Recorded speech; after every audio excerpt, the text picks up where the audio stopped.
nicht da. Dann erteile ich Herrn Kollegen Sala das Wort. Dámy a páni, vývoj v EÚ zdanlivo nahráva euroskeptikom. Som však presvedčený, že hospodárske problémy a stabilita eura sú skôr výzvou.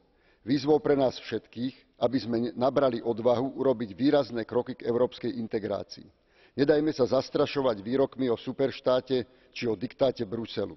Úzka integrácia EÚ je odpoveďou na vnútroeurópsku vojnu, ktorá trvala celú prvú polovicu 20. storočia. Balkánske vojny v 90. rokoch ukázali, kde by bola Európa bez EÚ. Lisabonská zmluva je významným krokom vpred.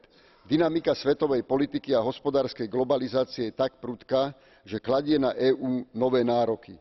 Občania od nás očakávajú, že dáme svetu racionálne impulzy, stabilný hospodársky vývoj, podporu demokracie a oslobodzovacím hnutiam. Európska únia musí byť vybavená všetkými nástrojmi výkonnej moci, schopná konať operatívne a účinne. Ďakujem. Vielen Dank, Herr Kollege Sala. Es folgt nun Frau Kollegin McGuinness. Thank you, Mr. President. I want to raise a case that has been brought to my attention of an Irish citizen detained in Sri Lanka, Mr. Jarun Sundaram. He was arrested there in September of 2013